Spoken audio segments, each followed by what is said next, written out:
Salut à tous, aujourd'hui on se retrouve encore une fois pour un tuto sur DaVinci Resolve, mais avant de commencer je voulais remercier les personnes qui se sont abonnées récemment, également les personnes qui laissent des commentaires, et je voudrais particulièrement remercier Jean-Paul pour toutes ces questions très pertinentes.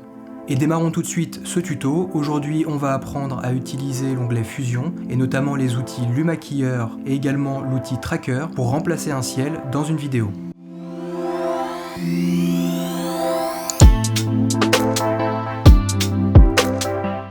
Donc on se retrouve dans DaVinci Resolve, j'ai téléchargé une image de ciel qui me convient, j'ai également récupéré donc un rush de drone, j'ai créé un projet que j'ai appelé Tuto Fusion Remplacement Ciel, je vais importer mon clip de drone dans ma bibliothèque de médias, j'importe maintenant la photo de ciel et on se retrouve dans l'onglet Montage. Je vais commencer par sélectionner la portion du clip qui m'intéresse, comme on fait un remplacement de ciel, il vaut mieux une portion où on a du ciel. Je vais sélectionner à partir d'ici en faisant un point in, je vais terminer ma sélection ici en créant un point out, j'importe mon média dans ma timeline, je rajoute également ma photo de nuage par-dessus que je mets aux bonnes dimensions, je clique et je sélectionne les deux plans, je fais un clic droit et je clique sur nouveau plan fusion et on se retrouve maintenant dans Fusion.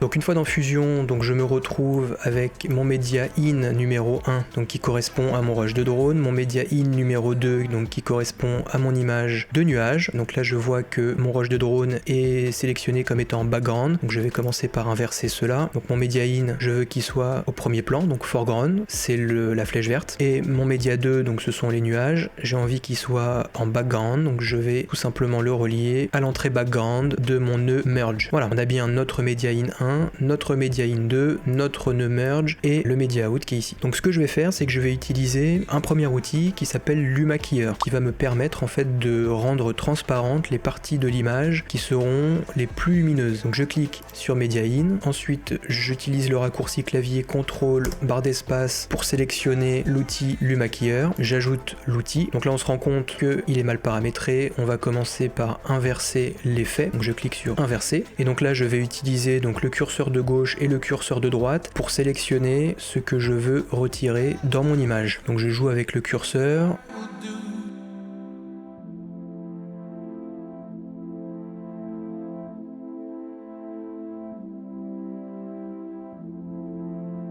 Voilà.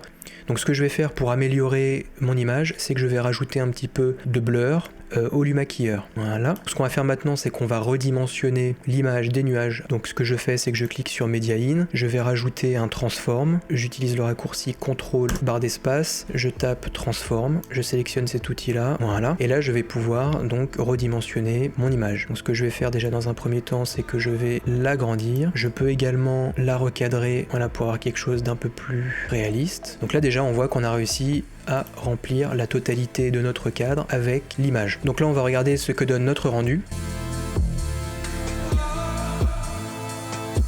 Donc là on se rend compte que le rendu est pas mal du tout, cependant l'image du ciel reste une image statique et pour que l'effet soit un peu plus réaliste, je peux rajouter un effet supplémentaire. En l'occurrence, je peux réaliser un tracking planaire pour essayer de faire coller les mouvements du ciel aux mouvements de la caméra. Pour utiliser cet outil, c'est je clique donc sur mon média in qui correspond à mon rush de drone, j'utilise le raccourci CTRL barre d'espace. Donc là je vais chercher mon outil de tracking planaire, Planar Tracker, je l'ajoute dans Fusion juste après mon média in et là ce que je vais faire c'est que je vais paramétrer pour réaliser un tracking. Donc tout d'abord je vais paramétrer mon tracking donc pour qu'il se fasse depuis le début de la vidéo, donc je paramètre en cliquant sur Set. Ensuite les motion types, donc je vais utiliser donc translation, rotation et scale et je vais sélectionner la partie de l'image que je veux traquer et je clique sur Track to End.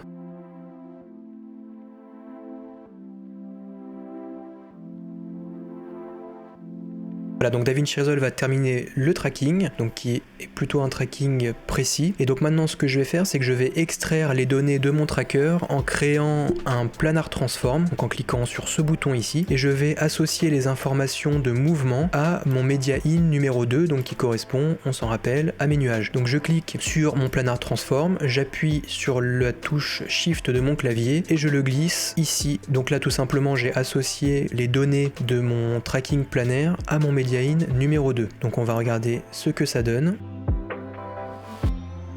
Et donc là on peut voir donc que finalement le ciel suit les mouvements de la caméra. Bon, évidemment ça fait quelque chose de pas très réaliste parce qu'on voit les nuages partir derrière les arbres. Donc ce que je peux faire pour avoir un effet un peu plus réaliste, c'est tout simplement jouer avec l'option Motion Type donc de mon tracking planaire pour essayer d'avoir quelque chose qui colle plus avec un vrai mouvement de ciel. Donc je peux changer et choisir par exemple translation, rotation pour voir ce que ça donne. Je mets mon point de référence à 0 et je recommence mon tracking.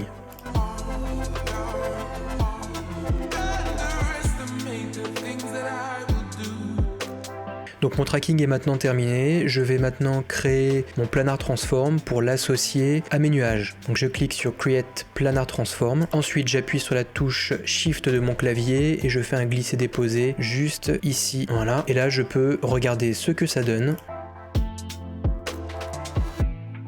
Donc je me rends compte qu'en ayant modifié l'option Motion Type dans mon Planar Tracker, en mettant translation et rotation, ça me permet d'avoir un rendu qui est beaucoup plus réaliste. On va regarder ça en plein écran.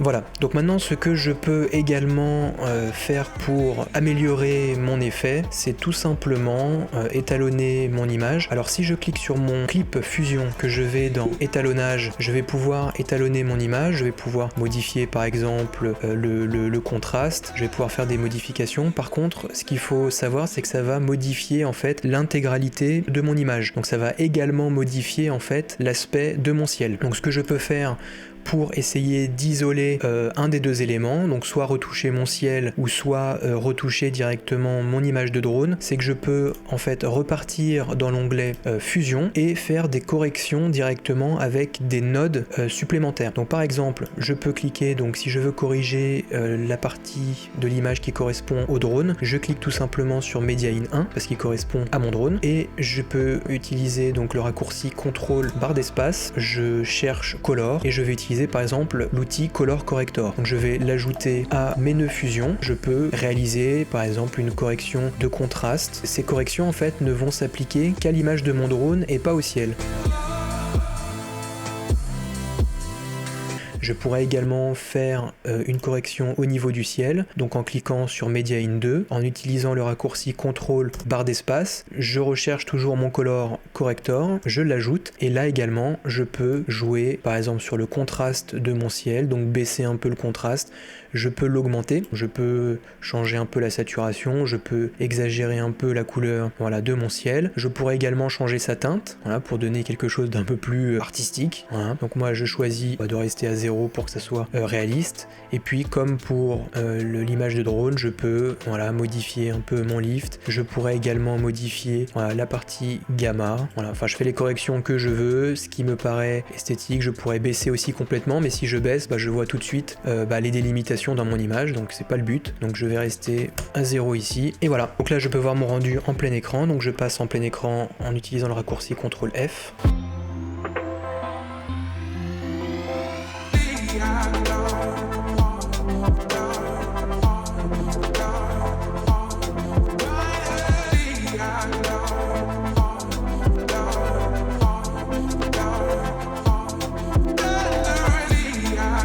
Donc voilà, donc j'ai fait les modifications que je voulais, je peux maintenant procéder à l'export de ma vidéo en cliquant sur l'onglet exportation. Si je veux l'exporter pour YouTube, je sélectionne les presets pour YouTube, je choisis l'endroit où je veux exporter ma vidéo, je peux donner un titre à ma vidéo. Une fois que j'ai fait tout ça, j'ajoute à mon export et je clique sur exporter. Cette vidéo est maintenant terminée, comme d'habitude, n'hésite pas à poser tes questions dans les commentaires.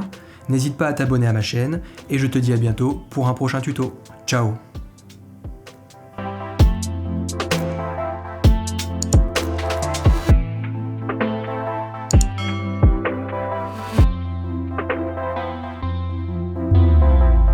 I know